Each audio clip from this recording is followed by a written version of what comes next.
اللهم صل على سيدنا وعلى آل سيدنا.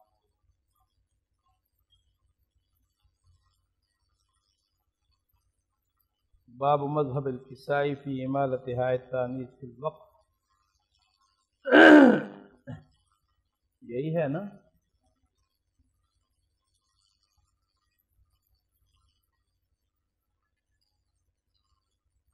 امالہ کی پوری بحث کے بعد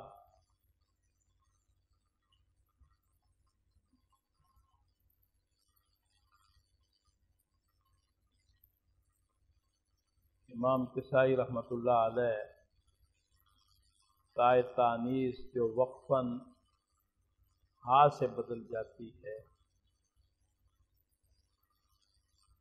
امام کسائی اس کو ہاء سے بدلتے ہیں.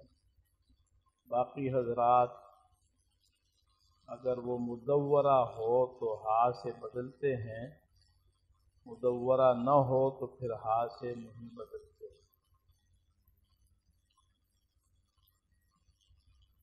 صوفیین کے لغت میں ان کے ہاں تاء تانیث پر امالہ کیا جاتا ہے.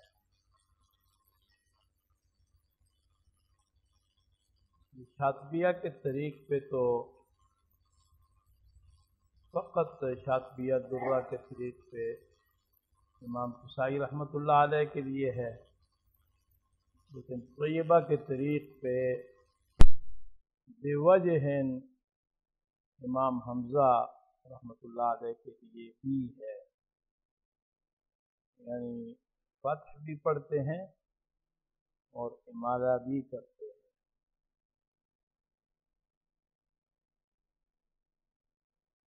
تاء تانیث اسم کے آخر میں آتی ہے اور امالہ جو ہے اس سے پہلے جو زبر ہے، حرکت ہے، پہلے حرف اس میں ہوتا ہے.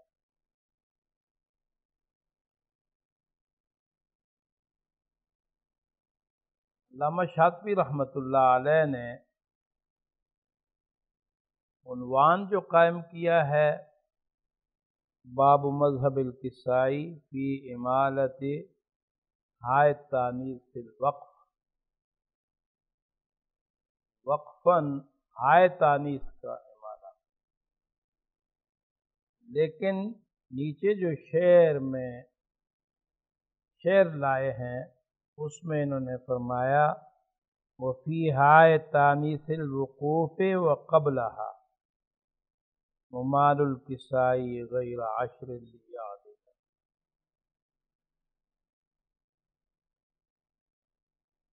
اکثر محققین کی رائے میں امالہ جو ہے وہ ہاء تانیث میں بھی ہوتا ہے اور اس سے قبل بھی ہوتا ہے.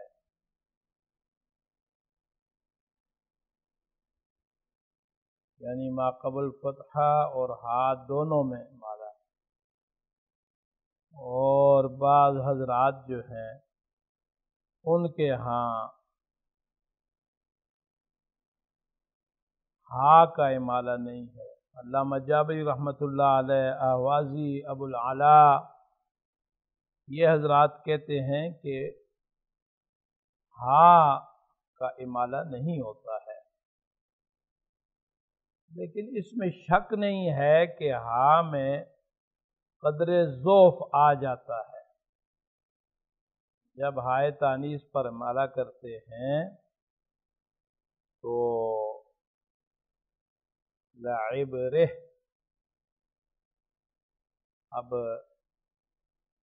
اس میں ہاء میں قدر ضعف آ جاتا ہے اور اس کو سارے ہی تسلیم کرتے ہیں. تو اس اعتبار سے کہ ہاء میں کچھ قدر ضعف آ جاتا ہے تو علامہ شاطبی رحمۃ اللہ علیہ نے اکثر محققین، علامہ دانی، ان کی رائے کو سامنے رکھ کر دونوں کا امالہ جو ہے وہ یہاں بیان کیا ہے۔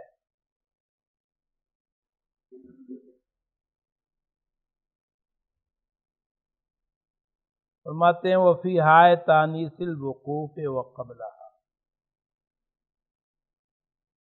تانیس کی ہا جو جس پر وقف کیا جائے اور اس سے پہلے ممال الکسائی، یہ مصدر میمی ہے، ای الامالۃ کسائی، امالہ کسائی کا امالہ ہے۔ غیر عشر لیعدل، 10 حروف جو ہیں ان کے ما سوا، تاکہ کسائی صاحب برابری کر دیں، اعتدال کر دیں، یکسانیت پیدا کر دیں۔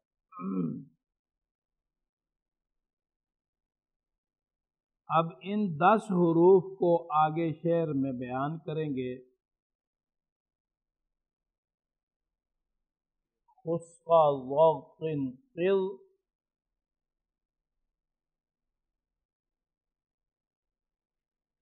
اور اس کے ساتھ ساتھ عین، جس کو اگلے شعر میں یوں جمع کیا وہ یجمعھا، اور ان 10 حروف کو کہ جن میں امالہ منع ہے جمع کرتا ہے یہ شعر۔ یجمعھا حق ضغاط عسق اللہ، یہ 10 حروف ہیں، اگر ان کے بعد تائے تانیث ہو تو پھر امالہ نہیں ہوگا، یہ مستثنیٰ ہے۔ یہ ایک قول ہو گیا۔ آگے ایک اور قول بیان کر رہے ہیں کہ اکہر کے 4 حروف حمزہ، کاف، ہا، را، ان سے پہلے اگر یائے ساکنہ آ جاتی ہے یا ان سے پہلے کسرہ آ جاتا ہے تو پھر تو امالہ ہوگا، اور اگر ان سے پہلے یا ساکنہ بھی نہیں ہے کسرہ بھی نہیں ہے تو پھر بعضوں کے ہاں امالہ ہے، لیکن یہ کمزور ہے، ضعیف ہے۔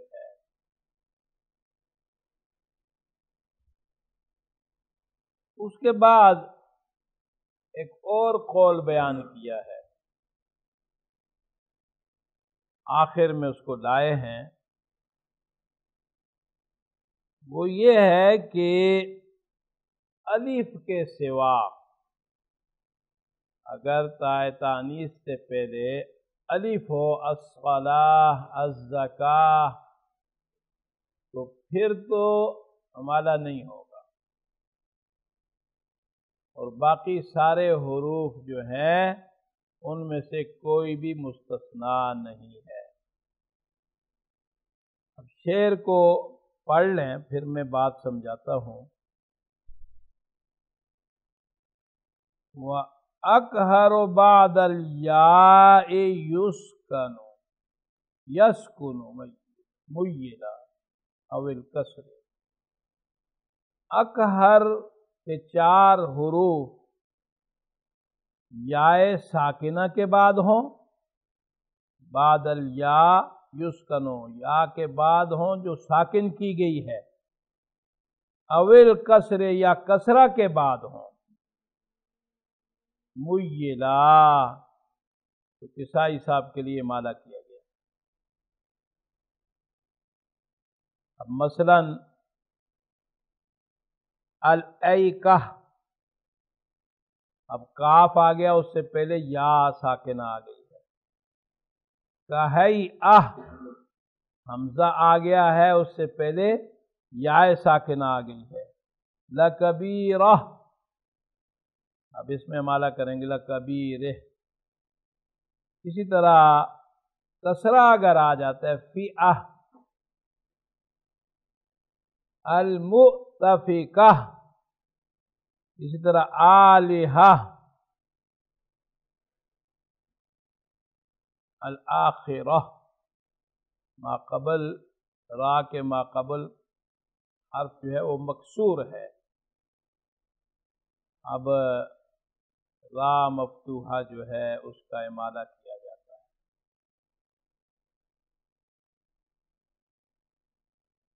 بیچ میں ایک بات یہ کہی وَالْإِسْكَانُ لَيْسَ بِحَاجِزٍ، اب دیکھیں لعبرہ، درمیان میں با ساکن آ گیا ہے کسرہ اور را کے مابین، تو فرماتے ہیں یہ کوئی معنی نہیں ہے، رکاوٹ نہیں ہے۔ ساکن حرف اگر بیچ میں آ جاتا ہے تو حاجز نہیں ہے، رکاوٹ، وہ معنی نہیں ہے، پھر بھی امالہ ہوگا۔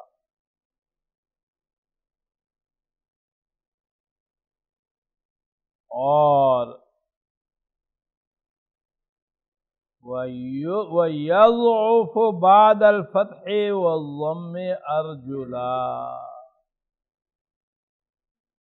تو فرمایا کہ اگر اکہر کے حروف سے پہلے فتحہ ہو یا ضمہ ہو تو پھر یہ ضعیف ہے امالہ جو ہے۔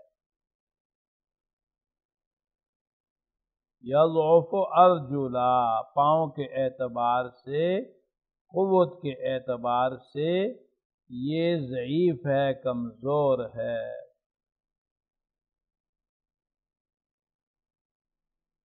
یہ جو حق ضغاط عص خضع مجموعہ بیان کیا ہے تو الفاظ کے معنی یوں بنتے ہیں: آخرت اور قبر کی تنگی، بڑے گناہگار، موٹے گناہگار کے لیے تکلیف اور تنگیاں جو ہیں، وہاں کی سختیاں حق ہیں۔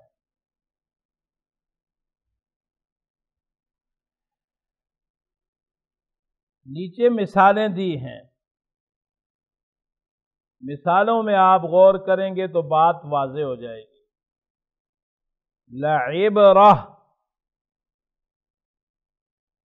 اکہر میں سے را ہے اور ما قبل کسرہ ہے، اگرچہ بیچ میں حرف ساکن ہے، اس کو کہا لیس بحاجز، تو لہذا لعبرہ امام کسائی مالا کریں گے۔ مئہ، وجہہ، الایکہ، یہ اکہر کے مجموع کا بیان ہے۔ یہ دوسرا قول ہوا۔ اب ایک تیسرا قول بیان کرتے ہیں۔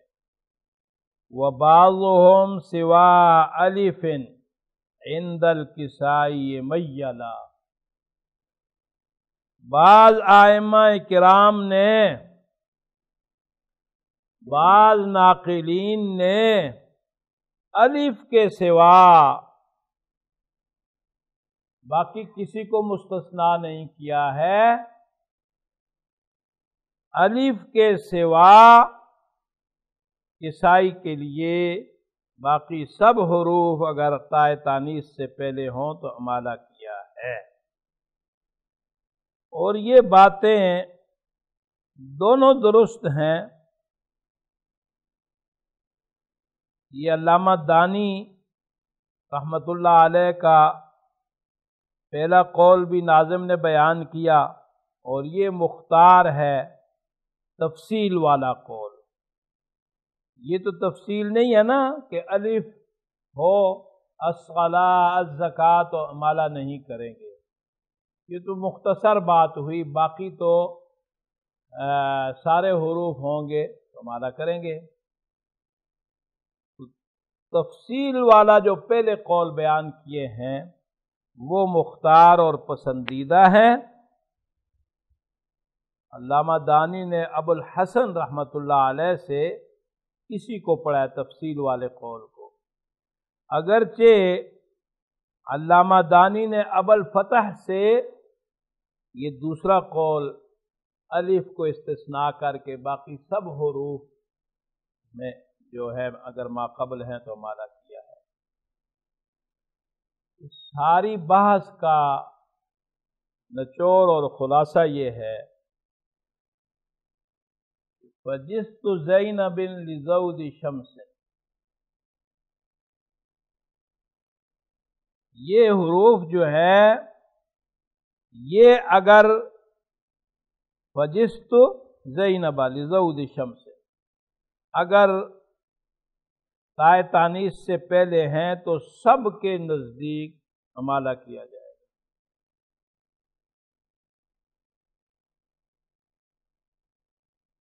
اور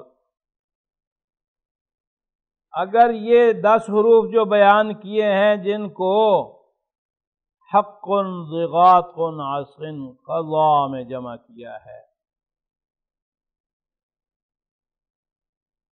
خسق ضغط قل حاعن. اب آپ خضا میں دیکھیں الف بھی ہے، حاعن الف بھی ہے، تو یہ پہلے قول میں ان کو مستثنیٰ کیا کہ اگر یہ ہوں تو پھر امالہ نہیں ہوگا. 15 حروف ہوں فَجِسْتُ زَيْنَبَ لِزَوْدِ شَمْسٍ تو سب کے ہاں امالہ ہے. یہ 10 حروف ہوں امالہ نہیں ہے. اور ایک بات یہ کہ اکہر کا مجموع جو ہے 4 حروف، ان سے پہلے کسرہ یا یا ساکنہ ہو تو پھر امالہ ہے. اگر فتحہ ہے تو پھر بعضوں کے ہاں امالہ ہے، بعضوں کے ہاں فتح ہے. یہ تو تفصیل والا قول ہوا. لیکن ابوالفتح سے علامہ دانی نے جو دوسرا قول ہے کہ کوئی مستثنیٰ نہیں ہے سوائے الف کے، اور الف کو شروع میں بھی مستثنیٰ کیا ہے. آپ خضا میں دیکھیں الف مستثنیٰ ہے، اور آخر میں بھی سوا الف الف کو مستثنیٰ کیا ہے. تو یہ بھی درست ہے کہ الف سب کے ہاں، کسی کے ہاں بھی اگر ما قبل الف ہے تو پھر امالہ امام کسائی نہیں کرتے ہیں. اور باقی حروف اگر ہیں، اکہر کا مجموع ہے یا خسق ضغط حاعن ہے، اکہر سے پہلے زبر ہے، جو کچھ بھی ہے تو سب میں امالہ کیا جائے گا. البتہ ما قبل الف ہے تو امالہ نہیں کیا جائے گا. عملاً طلبہ آسانی والا قول اختیار کر لیتے ہیں کہ الف ہو تو نہیں کرتے اور باقی حروف ما قبل ہوں تو کرتے ہیں. لیکن پسندیدہ اور مختار قول جو ہے وہ پہلے والا ہے کہ آپ فَجِسْتُ زَيْنَبَ لِزَوْدِ شَمْسٍ یہ 15 حروف ہوں تو آپ امالہ کریں. اکہر سے پہلے یا ساکنہ یا کسرہ ہو تو امالہ کریں. اور یہ باقی حروف خسق ضغط قل حاعن امالہ نہ کریں. اکہر سے پہلے کسرہ یا ساکنہ نہ ہو تو امالہ نہ کرے، الف ہو تو پھر بھی امالہ نہ کرے. یہ تفصیلی قول.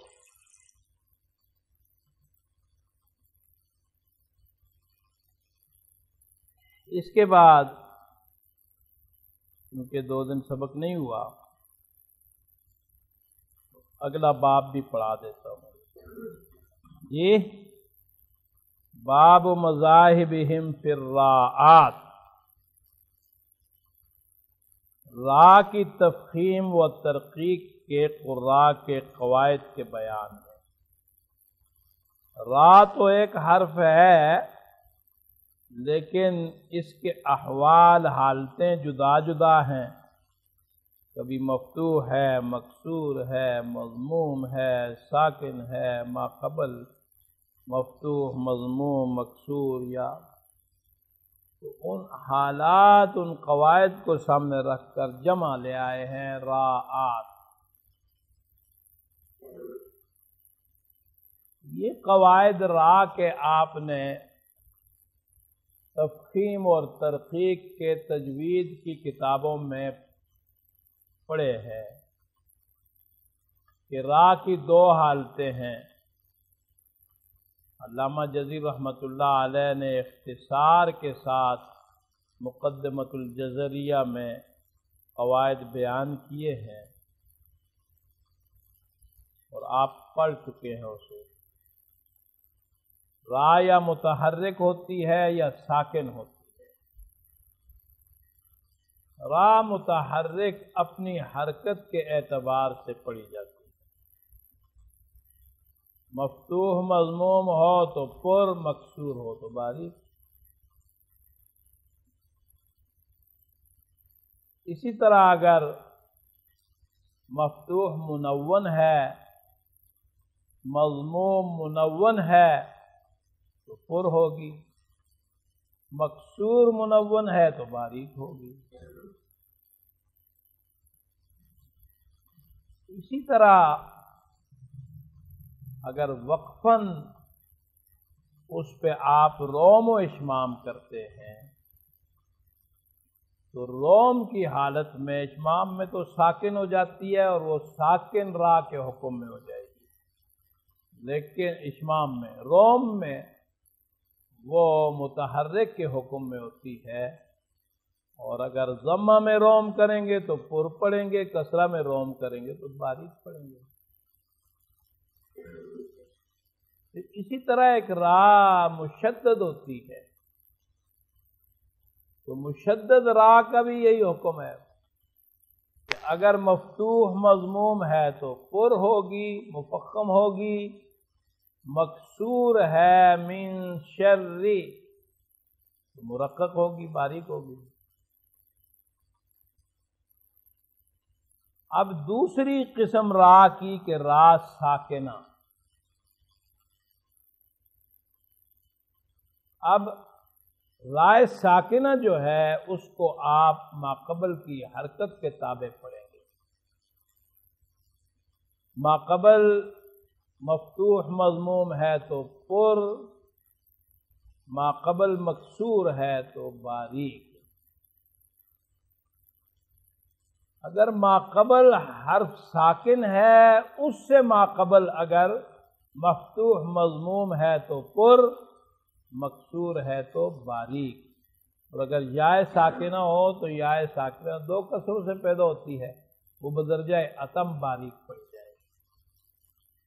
اس کے ماقبل پھر نہیں دیکھیں گے، جیسے خیر، خبیر، بصیر، ماقبل کسرہ بھی ہے پھر بھی باریک، ماقبل فتحہ بھی ہے پھر بھی باریک۔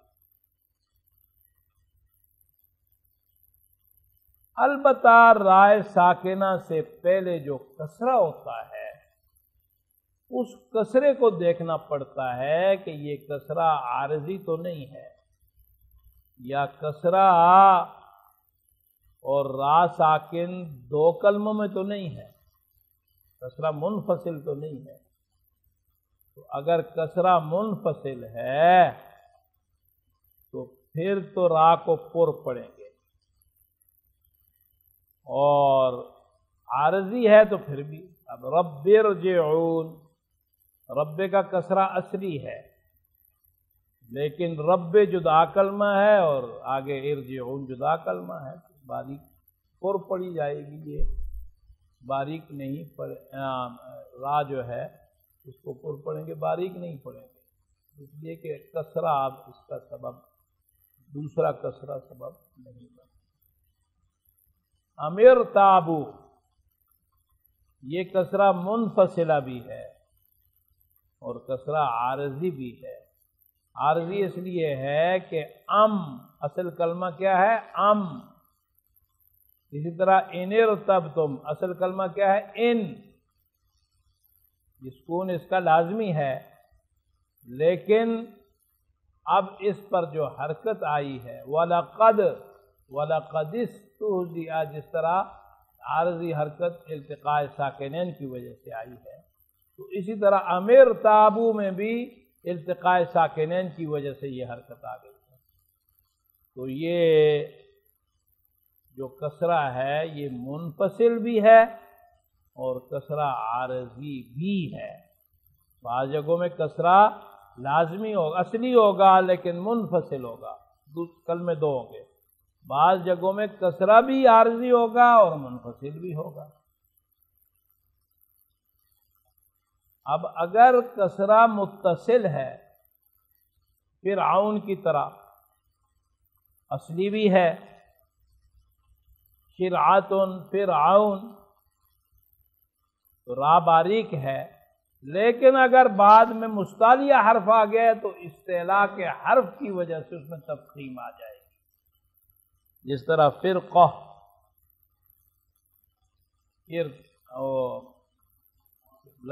لبالمرصاد، ارصاد، سمجھے گئے؟ ہاں اگر مستعلیہ میں اور را ساکنہ میں فصل ہے، مستعلیہ دوسرے کلمے میں آ گیا فاصبر صبرا، تو اب یہ را کی تفخیم کا سبب نہیں بنے، انذر قومک۔ اور اگر مستعلیہ مفتوح نہیں مکسور ہے تو اس کی اپنی تفخیم جو ہے اس میں فرق پڑ جاتا ہے۔ مفخم حرف جب مفتوح ہو اور بعد اس کے الف ہو تو تفخیم زیادہ، بعد الف نہ ہو تو تفخیم کم، اور اگر مفتوح نہیں ہے مضموم ہے تو تفخیم اور کم، اور اگر مکسور ہے تو تفخیم اس سے بھی کم۔ تو جب کسرہ کی وجہ سے مستعلیہ کی اپنی تفخیم کم ہو جائے تو بعض حضرات کہتے ہیں کہ سبب ہے تفخیم کا، بعض کہتے ہیں کہ سبب نہیں ہے، اسی لیے کہا کل فرق میں خلف فی الحالین ہے، وقفاً وصلاً آپ پر بھی پڑھ سکتے ہیں، باریک بھی، بعض کے نزدیک پر پڑھنا ہے، بعض کے نزدیک باریک، دونوں جائز ہے۔ بعضوں نے اس پہ قیاس کر کے ما قبل اگر مستعلیہ ہے تو اس کو بھی پر پڑا ہے، مصر عین القطر، لیکن جب وقف کریں گے را ساکن ہو جائے گی، مصر عین القطر، وصل کریں گے تو وہ تو مکسور ہے، پھر وہ باریکی پڑی جائے گی اور مصرا پر پڑی جائے گی۔ تو بہرحال یہ قواعد آپ تمام ائمہ کے ہاں قراء 17 جو ہیں ان سب کے ہاں یہ قواعد، ان میں یکسانیت ہے۔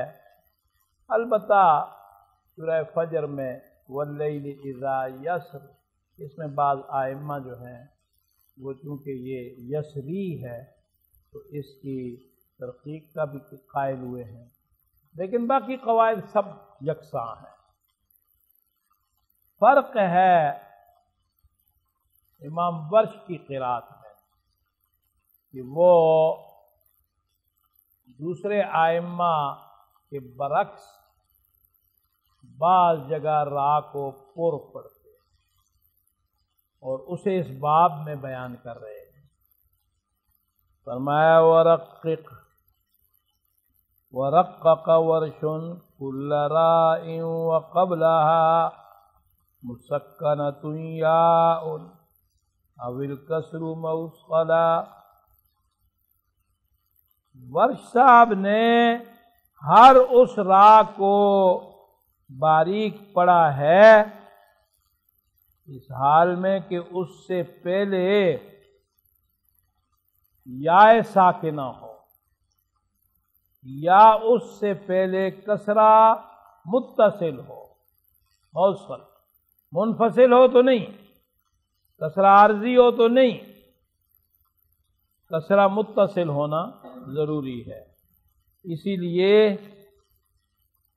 اب خیرون، اب اس کو خیرو پڑھیں گے، باریک پڑھیں گے۔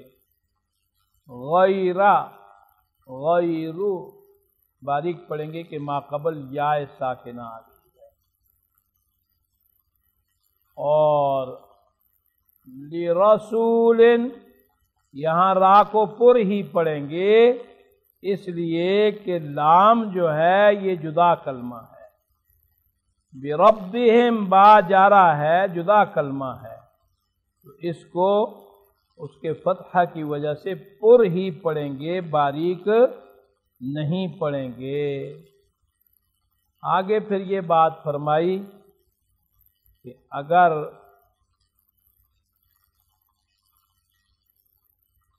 را اور یا ماقبل کسرہ، را اور ماقبل کسرہ کے درمیان کوئی فاصل حرف آ جاتا ہے تو اس کو فاصل تصور نے معنی نہیں تصور کرتے۔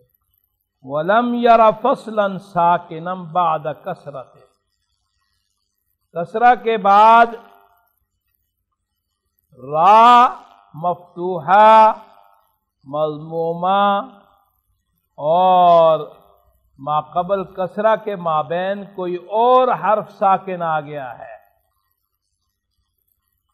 یعنی یا تو بیان کر دی نا، یا نہیں، باقی کوئی حرف ساکن آ گیا ہے تو اس کو معنی، رکاوٹ، فصل نہیں تصور کرتے، اس کو بھی باریک ہی پڑھیں گے۔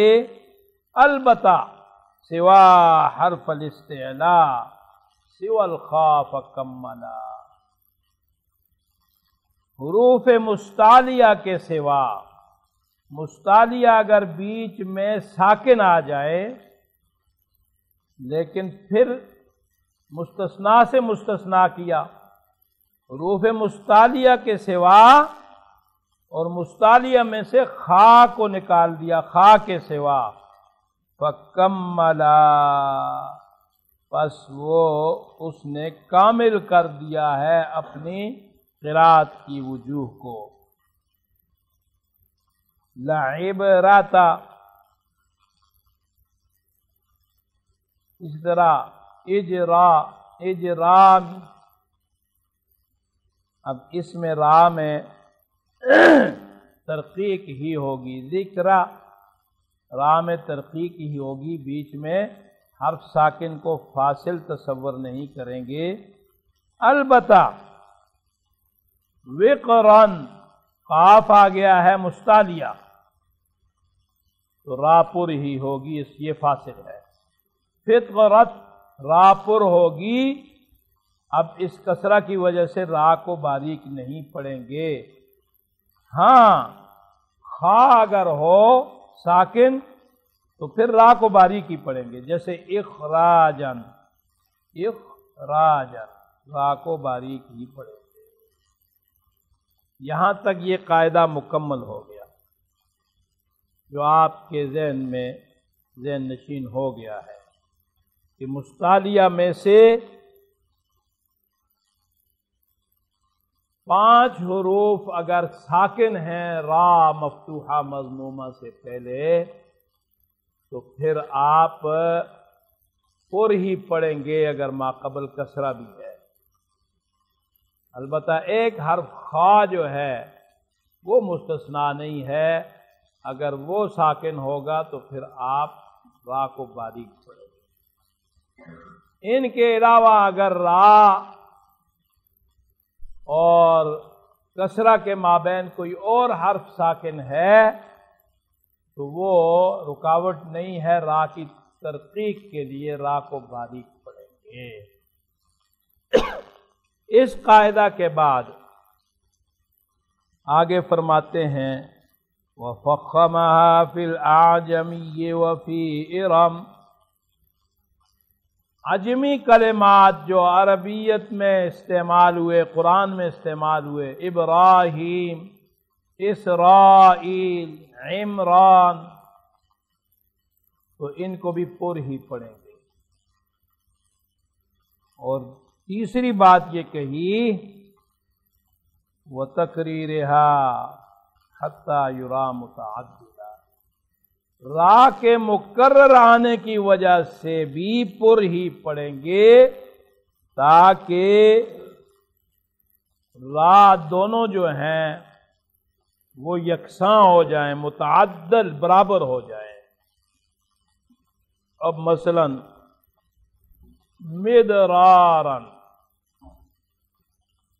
اب پہلی را جو ہے اس سے پہلے کسرہ ہے، بیچ میں دال ساکن ہے لیکن وہ رکاوٹ نہیں ہے، تو یہاں یوں نہیں پڑھیں گے مدرارن، بلکہ دونوں کو پر پڑھیں گے۔ دوسری کی تفخیم کی وجہ سے پہلی کو بھی مفخم پڑھیں گے کہ دونوں میں یکسانیت ہو جائے، برابر سنی جائیں۔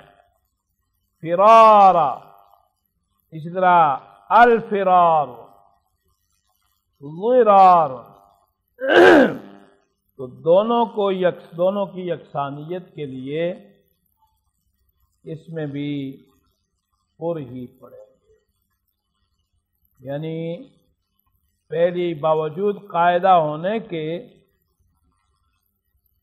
یہ باریک نہیں پڑے۔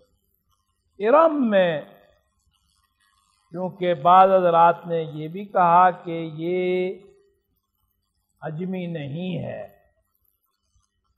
اکثر کی رائے یہ ہے کہ یہ بھی عجمی کلمہ ہے، سورہ فجر میں ارم ذات العماد، تو یہ بھی عجمیوں ہی میں اس کو شمار کیا گیا ہے۔ اس کے بعد ایک اور قاعدہ لائے ہیں،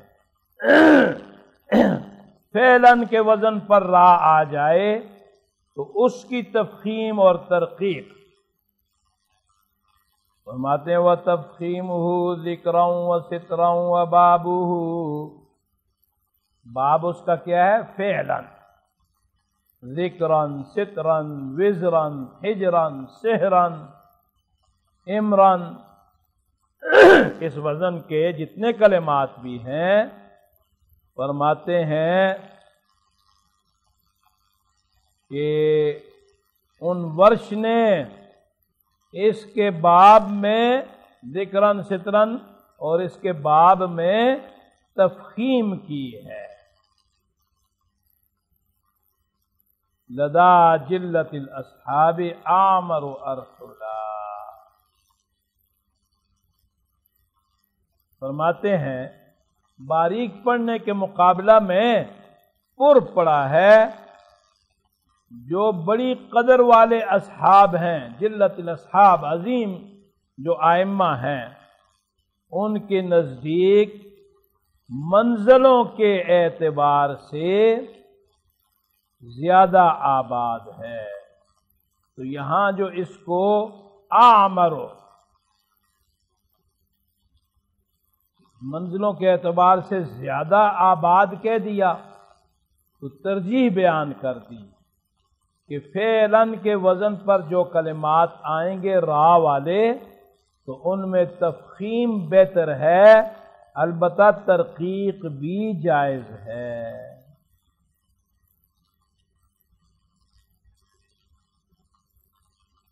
قیاس کے مطابق تو را کو باریک ہونا چاہیے، لیکن فرمایا کہ ان کلمات میں ترقیق بہتر ہے۔ آگے فرمایا وفی شرر عنہ یرقق کلہ، بشرر، اس میں ورش صاحب کے سارے ناقلین رائے مفتوحہ کو بھی باریک ہی پڑھتے ہیں، وہ یکسانیت کو سامنے رکھ کر۔ وحیران بالتفخیم بعض تقبلا، اور حیران جو کلمہ ہے بعض ائمہ نے تفخیم کو قبول کیا ہے، اور یہاں ناظم رحمت اللہ علیہ نے تفخیم کو بیان کیا زیادات میں سے ہے۔ دانی رحمت اللہ علیہ کی جو تفسیر ہے اس میں تفخیم کو بیان نہیں کیا ہے۔ وَفِي الرَّائِعِ عَنْ وَرْشٍ سِوَى مَا ذَكَرْتُهُ مذاہب شذت فی الاداء توقلا۔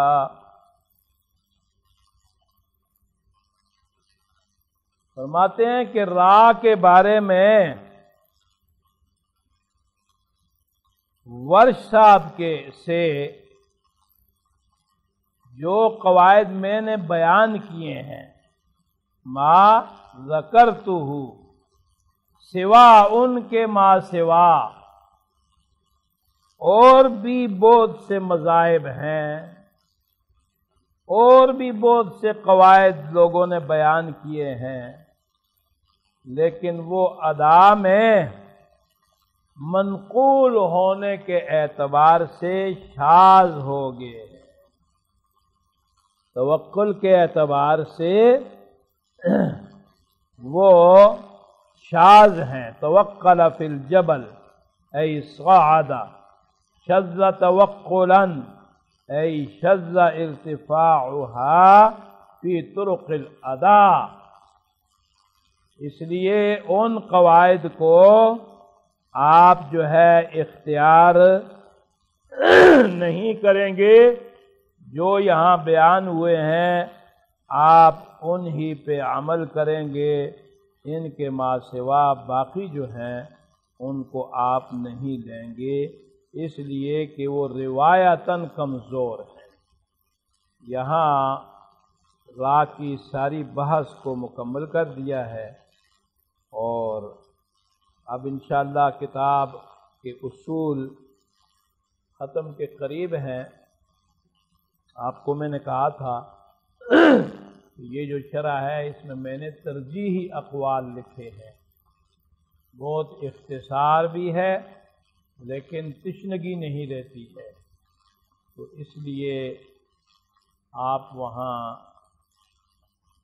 اصول کی ایک کتاب بنا لیں، اور پھر وہ کتاب جو ہے